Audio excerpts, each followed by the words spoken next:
Gears 1 came out and it hit tremendously large for us. We were hoping it would be big. We were hoping the reviews would be great. We were hoping we'd sell a few copies, and our expectations were just completely blown away. You make a game and you think, well, we're making a really good game. We love to play this game. We can't stop playing. We love it. We think it's great. But it's really the fans who decide how successful you're going to be. And we were extremely fortunate. We caught the right wave, and people love the game, and we got great review scores, and you can't ask for anything better than that. We were hoping for the best, and you know, kind of towards the end of the project, we were just getting really giddy and excited, and we really hoped that other people would feel the same way. I wasn't terribly surprised with the success of Gears of War, only because of how fun it was to play as we were making it. It was more of a surprise that we actually finished it on time and at such a high level, because it was such a tight crunch that summer finishing the game up, but we knew we had something special there. I think in gaming, it seems like it's a roll of the dice whether something's going to be good or not. But once I came here to Epic and saw the talent and saw the effort and the attitude and the love people put into what they were doing, you know, in a sense, I wasn't really surprised. I mean, everyone's here to do their best and put their best into their work, and it really shows, and I think it showed in Gears 1. With Gears 1, we could try a bunch of new stuff. People didn't have expectations about what does a shotgun do, etc. But with Gears 2, everything you change now has a following, and people are far more religious about, you know, their preferences with these things as they've been exposed to them for far longer. With Gears 2, yeah, there's a pressure to deliver a new experience for fans that are out there, that you want to keep them happy and you want to keep them engaged. But at the same time, you kind of know you have the core mechanic figured out. You kind of know that at the end of the day, your game is going to be fun. The question is, can you just deliver that new and exciting part that will keep people engaged? The first Gears was very much kind of a summer blockbuster type of narrative, and the sequel is, of course, that kind of roller coaster ride. But at the same time, we're digging in a little bit deeper on the story to really get to know who these guys are in Delta Squad. We wanted to open the game kind of with a recap, as far as just reminding the player of what's at stake, what the situation is with the world, and we have the character of Chairman Prescott, who's delivering this kind of rousing speech to all the Coalition soldiers. The stranded are listening in on it. War is all we know. In the past, we fought for emulsion. We fought for country. We fought for freedom. But all that changed after E-Day. There are certain elements of the speech that were really important to me to convey, because I felt like, you know, the thing that people don't tend to do is they don't tend to do the math. Right, is that we talked about the Pendulum Wars as a 79-year war, that at the point of the Gears 2 starting, they've been fighting the Locust for 15 years now, right? So now we're talking about 94 years of conflict. That's essentially an entire generation that has never known peace. That if you can imagine a world, not like a World War I, World War II, we're talking about a planetary war that has gone on for like 94 years essentially. So this is what kind of culture is that? What kind of life is that, where you're expected to go into the army? And it's all that kind of backstory that I don't think people had, a frame of reference they didn't have, and that's what I really wanted to come out of the speech, is this notion of, hey, all the time. Yeah, you know, and the fact that just that's going on, that people can speak to, that we have never known a time of peace, I think is a really important aspect of the backstory of the world. Originally, we did talk about, you know, doing Hoffman delivering the speech, and that didn't really quite work out, and I think that's what gave us a lot of this, you know, whole iterative process on it. And when we came up on the character of the chairman, which is something we'd cycled on but hadn't decided on, once we had him, and it took a minute to cast the right person, once we had that in place, things got considerably smoother. It's interesting to see more about how the leadership structure of the Coalition is kind of built, as well as how the Locust leadership pans out, and to kind of see these layers of, you know, what's really going on in this war and who's responsible and who's leading the people. Right away, these guys came with, as I came onto the story, was the Maria angle. I think has become kind of the anchor in a lot of ways for the human part of the story, because we have this big macro story, this larger war that's going on with humanity and the Locust. But then I think it's really great to have this anchor with the Maria story, and inevitably there's some dark parts to that. Dumb.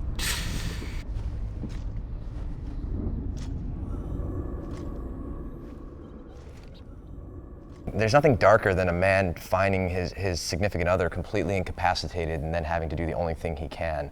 And it's really heavy stuff, and watching the scene to this day still gives me chills. Well, and it's interesting because as we shoot this, we have no idea what really everyone's reaction is going to be to it, and I think that's going to be really interesting to see, because I know it's going to be something that's going to be talked about, and it's not something you see hell, even in any media very often, especially visual media, let alone a game.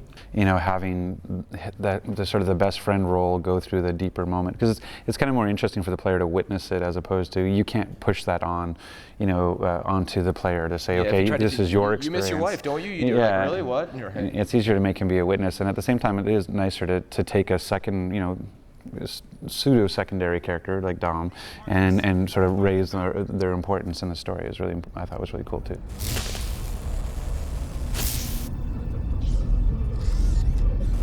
Writing for this medium is extremely tricky. We're still feeling out the ways that we can create a world, and it's not like a linear medium like television or film where you just go and shoot and like, okay, here's the 100-page script and you're done.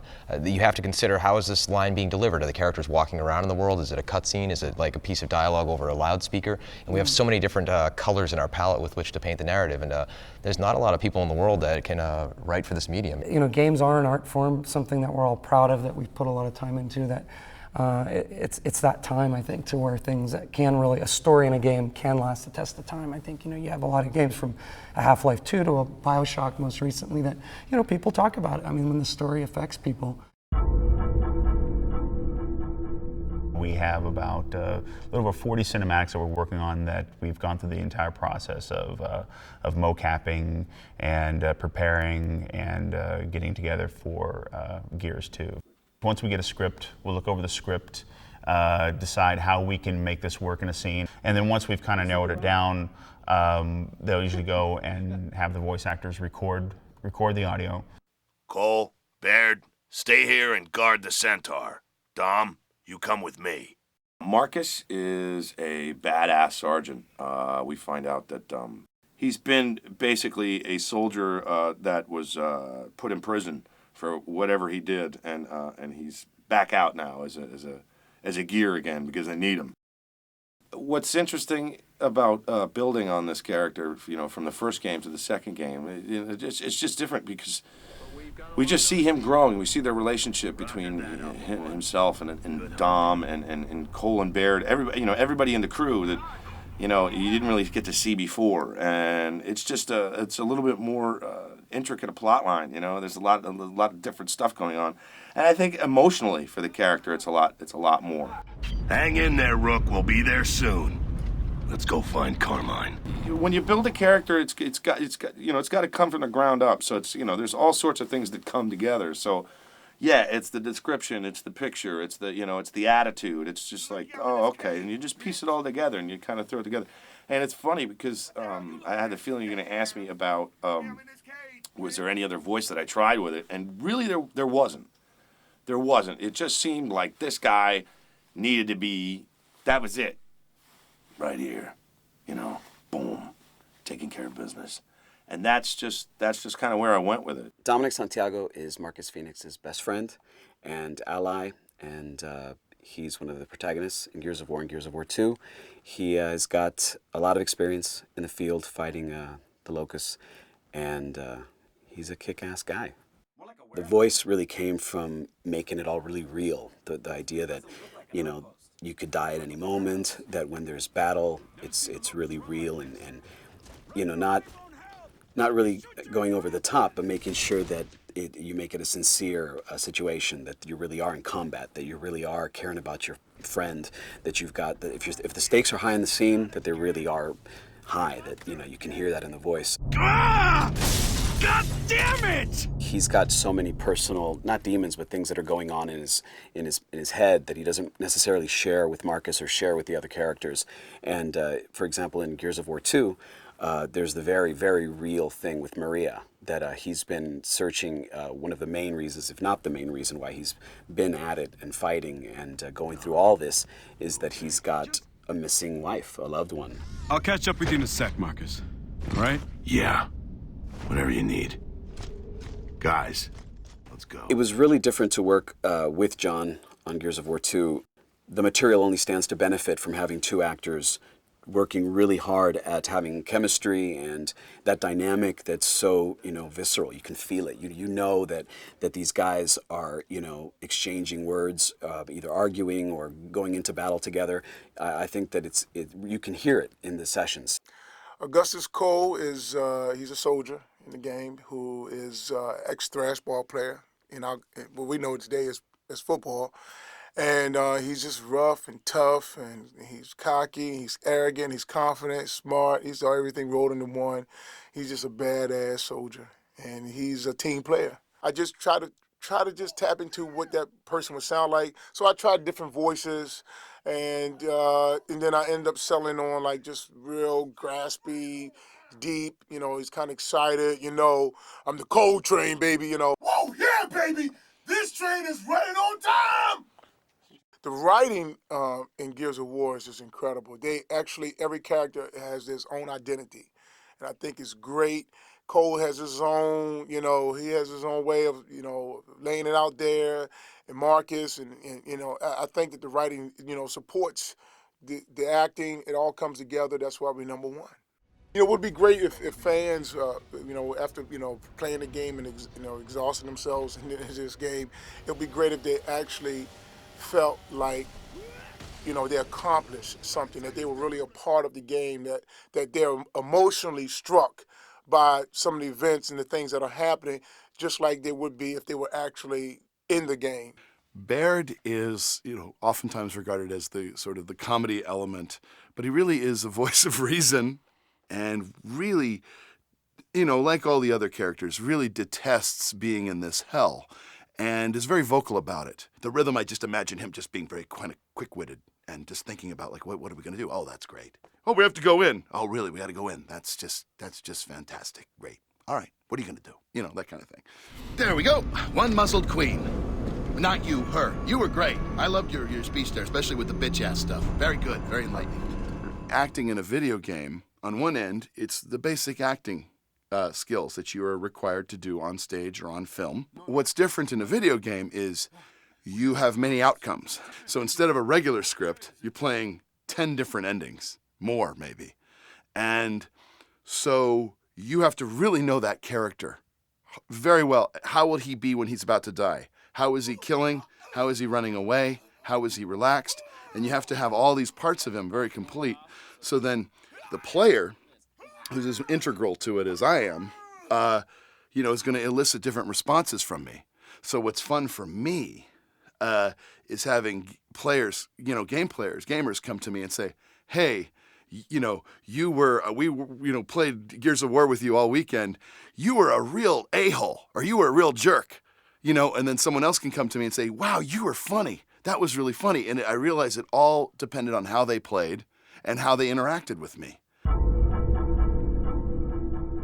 With a deeper storyline, there's much more opportunity for a variety of different musical styles. And so obviously we have the action and we have the battle, we have the chase, but we also have some somber moments, some desperate moments, some emotional moments, even a couple of romantic moments.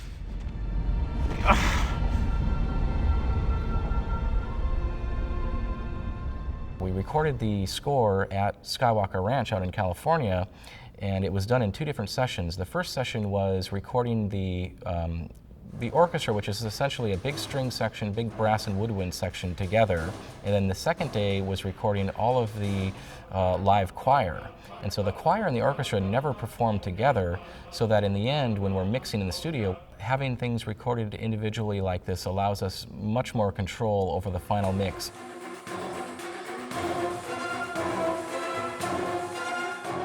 I wanted to build around sort of the film style that I like to use, which is, you have the orchestra, you have the choir, you have this mass of 100 different people performing, and it just gives the music a weight and an importance that I think this game deserves. Most of the projects I work on, I get my inspiration from the visuals. And I get a lot of inspiration from the people themselves who are creating the game. The game designers specifically said to me, or they explained the concept of destroyed beauty, and how, there are all the landscapes are very beautiful, but they've clearly been ravaged by war and by beasts, locusts, and all these things. And they wanted me to translate that into music.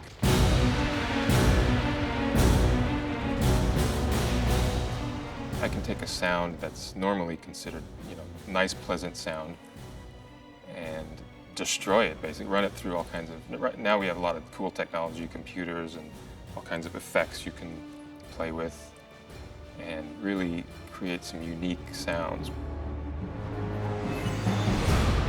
A lot of times people's expectations are directly related to the amount of audio polish that is in the cinematics. You know, the better the audio sounds, the better the overall impression people have of the cinematic. Once we get our mocap actors together and get here in the mocap studio, I'll set the computer up. We'll start going through the scene, walking through the scene, see how the actors react to it and all. Not really, as in like, wow, but it's just like, oh, so this is what they're trying to do type thing. In other words, you're gathering a lot of info from it. And we'll come in here, we'll work with them, we'll kind of walk through the scene a couple times, see where, yeah, we need to space this audio out a little more, this could be a little tighter, or hey, this guy would actually probably talk on top of what he's saying as a quick reaction. And we'll get all that timed out, and then we'll start working on the scene. We'll start working on doing a couple of takes on the scene. And start walking in. You're looking over the edge, seeing Nexus. And Dom, here comes your first line. I think we found our locust stronghold. Nexus. Here comes the next Now line. where do we find the queen? My bet's on that tower in the middle. We're doing a few combat scenes, a few what we call walk and talk scenes, which are basically, we're blocking out dialogue scenes while we're walking and explaining the cinematics to the user. Barry, look over, and audio? We don't have the luxury of hitting a mark and saying a line and then moving on with another action. We have to time our motions to a pre-recorded voiceover. We don't have to worry about camera angles, and that's really liberating for an actor, as far as not having to worry about. In film acting, we have to have a sixth sense and worry about, are we in close-up, are we in a two-shot, what are we doing as far as where the camera is? Well, in motion capture, all of these cameras are picking us up at all times. So once we finish shooting, they can change the camera angle anywhere they want. In film acting, one of the old cliches is less is more, and it comes across as very subtle. Here, I think it's a little bit more similar to theater acting or acting in front of a live audience, because we have to convey with our bodies exactly what's going on with this, that the voiceover actor is conveying within the scene. It's an incredible amount of fun playing Gus.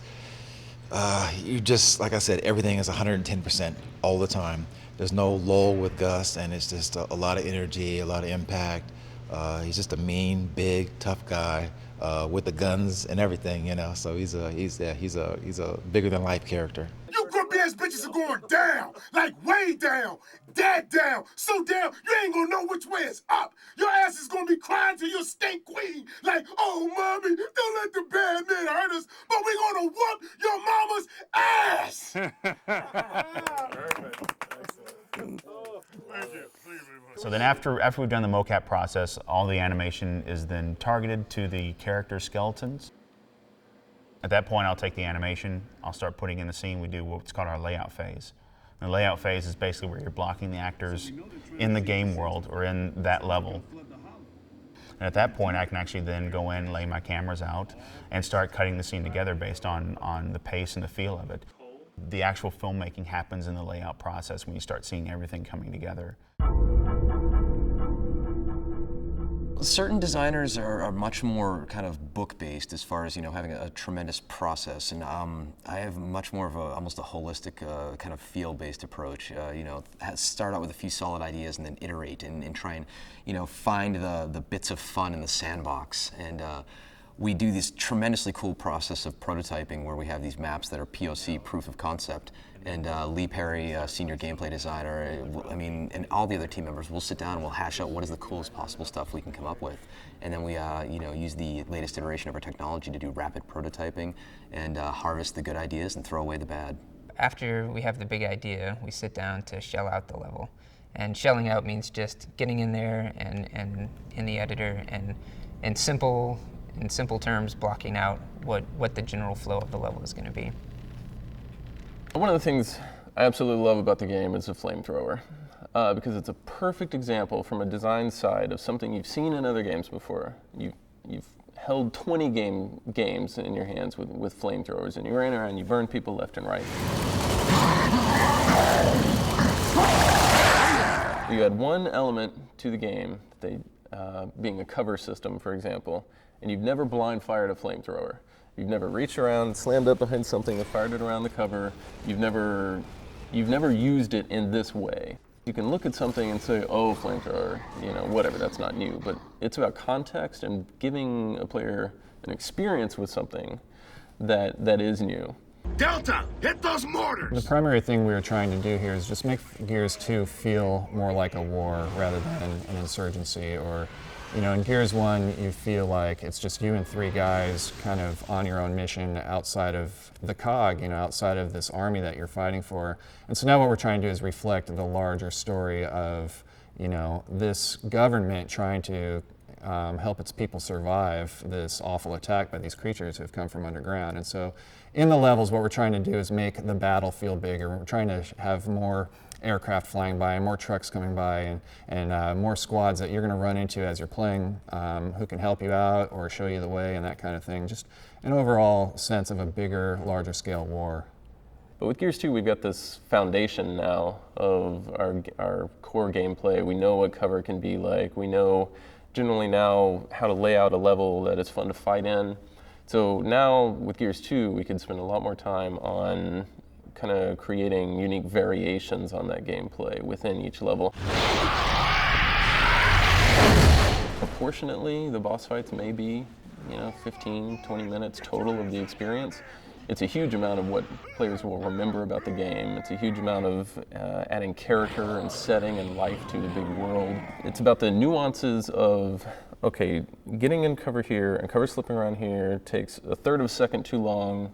You got to massage that out so it feels good. It doesn't matter what your game concept is, it's got to feel good to pick it up and control it. And when you pick up a game that does feel good, you know it immediately. We have several new gameplay modes in multiplayer this time around. We have Horde, which is co-op play 4 or 5 of your buddies fighting against AI.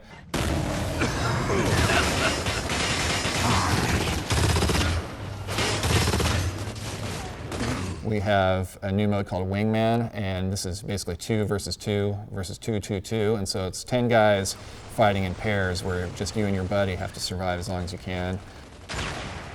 Normally when you're playing like Warzone, which is now 5-on-5, there's 5 enemies for you to take out, and you have 4 buddies that might also take out those enemies. Now in Wingman, I just have 1 friend, and there's 8 other guys that I can take out. And the second you spawn in a Wingman match, you have to be careful and watch your 6 because people are running around and taking each other out from the get-go, and it's tremendously exciting. We have another mode where you have to, it's similar to capture the flag, but this time the flag is actually alive and trying to kill you, and so you have to hunt this guy down and grab him and bring him back to your base in order to win. Most multiplayer games have a capture the flag game. It just doesn't really fit in the Gears universe. It'd be kind of, weird to see Marcus Phoenix running around a map with a bright red flag or something. That just seems weird. But I could definitely see Marcus Phoenix dragging a body around and using it as a shield while he's fending off the enemy. The best part of this game mode is when both teams are just fighting it out, trying to get to this guy who doesn't care about either one of you. So the whole time he's running around killing everybody, he's talking all kind of trash about how he's owned you and this, that, and the other. And even when you're dragging, he's telling you that you stink. The progress we're making in so many different areas is really what's impressive to me and really shows the maturity and development of the team. Our processes are much more refined this time around and allows us to spend a lot more time on it. The gameplay programmer just basically pulls everything together, gets it together and so that it can be placed in levels, and we definitely take an iterative approach to everything. So for a programmer, that means taking an early idea, getting a rough prototype in. You may have no art assets at all. The big boss creature could be a giant cube at that stage, and get it in, get it working, so we can start playing with it, and listen to people's feedback and offer suggestions and just keep iterating on that stuff. For Gears of War 2, we've taken the Unreal Engine 3 that we shipped with Gears 1 and we've added a whole lot of new features to it, to let the game designers go off in new directions with it. First of all, we've added a soft body physics system. Instead of just having rigid objects moving around, you can have squishy organic objects, which really plays in very well into some of the new sorts of levels we're doing. There's also a destruction system. In Gears of War 1, when you shoot a wall, you see a bullet hole basically painted onto the wall. What we can do now is tear the wall apart, and you see fragments go flying, and you see a damaged, destroyed wall with actual chunks of geometry missing from it. So the new destruction system plays in really well with the Xbox 360's hardware capabilities to accelerate that. For Gears of War 2, we've really improved the character lighting model. So you see light bouncing around between the individual parts of the character. You also have much more lighting fidelity on characters, regardless of the light environment he's in. We've added a crowd system to the engine so that we can render 100 or more characters on the screen and simulate gameplay on them and build a real large-scale battle scene around that.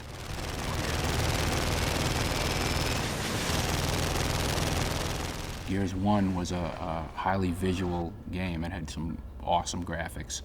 And with Gears 2, we really want to continue that and raise the bar. We sit down with design, and they come up with a story arc and stories and characters and things like that. And then what I do is I'll go back and we'll break that out and start concepting. I'll sit down with the concept artists and we'll say, hey, we need these creatures, such and such design wants them to behave this way. We'll do a back and forth, and we'll open the feedback loop up. We'll get design in on it. Hey, how's this working? How's that working? We'll riff with those guys, and things will start coming together.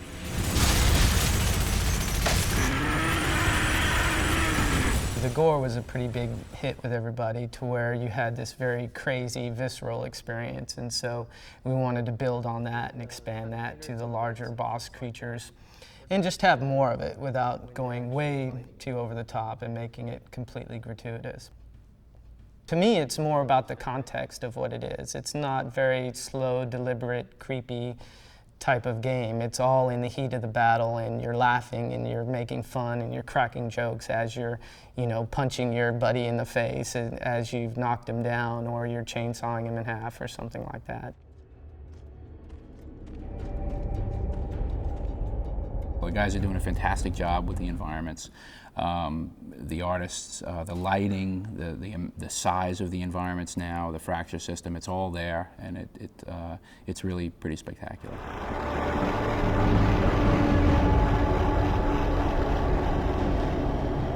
On the Riftworm, for example, we have a lot of this interior, fleshy, organic, really disgusting, environments, and within that map, Marcus is chainsawing through arteries and hearts and all of this. And so what we actually did is, instead of using library sounds or anything like that, we did a custom Foley session where we actually went to the grocery store and bought a few $100s worth of meat and chicken and macaroni and cheese and oatmeal, and we set up all of these different containers of different size and different types of combinations of sludge and meat.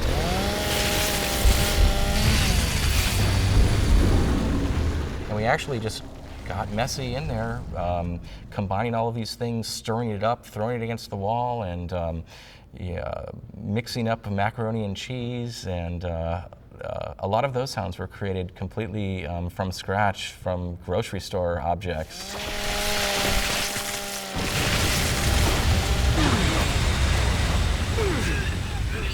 Control! Delta here. We just, I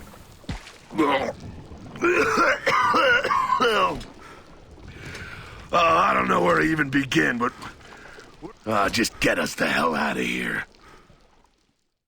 After the environment art gets done, we dump everything into our editor. And then we have visual level designers, and they take the imported objects and they'll mesh out these levels and create these fantastic areas that just look great. And they'll also do a first lighting pass on some of the areas. Then gameplay will come in and they'll go over that and start to play the game and make sure everything works.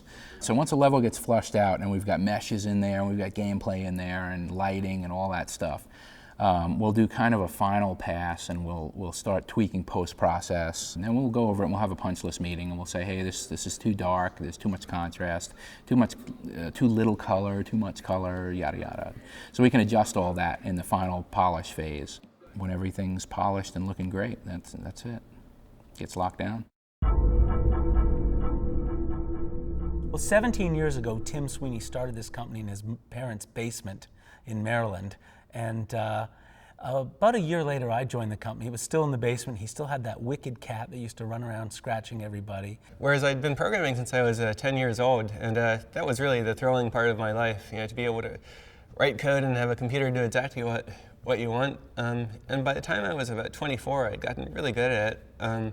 So I wrote my first game, my first 2 little games, and released them as shareware. We were doing everything back then. We were selling games online, we were selling them over the phone, we were packaging up boxes, we were shipping them out. We were just starting, that was kind of one of my first roles in the company, was just starting to get us into retail and do a little bit of marketing and PR and get people to know about us. When we released Unreal in 1998, that was when Epic really took off. When we made the original Unreal game, people started coming to us and asking if they could license the technology. When we came out later on with Unreal Tournament 2003, we were in full swing with engine licensing, and obviously now there's so many games today using the same technology from Gears of War 2, which is Unreal Engine 3, that are using this technology and doing really great work with them. So I think that's been something that's been a real constant current of our company, is what we've been doing with technology, and we've been getting better and better at the games and their content as well, obviously. There are a lot of things that Epic does that require money and that require resources and things like that, but the most essential things we do are only possible because of the quality of the people we have here.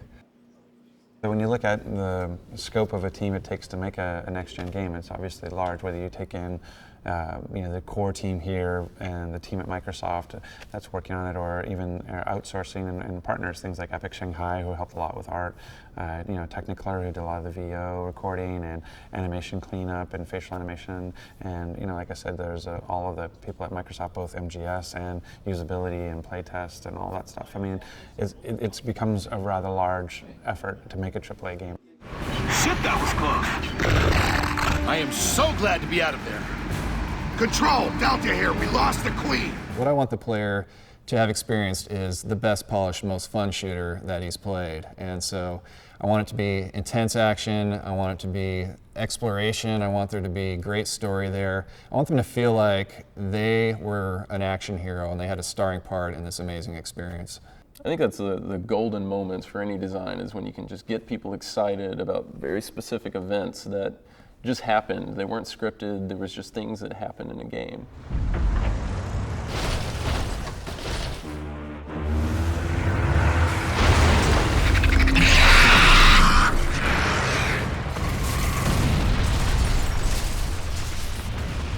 I want them to love the experience. I want them to go in there and just be like, this is hardcore, this is great.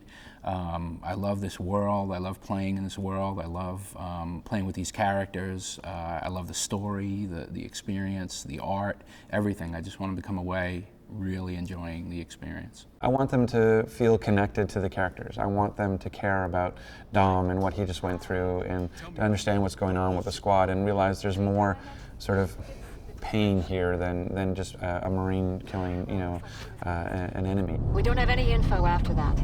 There's got to be another lead or something, right? I'm sorry, Dom. There was something there. There's something I connected to and had meaning for me and caused me to pause for a second. If they get into the Gears world and they feel immersed and they feel a part of it and they feel like they take a part of the story with them, then that's cool, man. We've done our job well. I want players who finish Gears of War 2 to be exhausted and have to go take a nap because they just had the roller coaster ride of their life.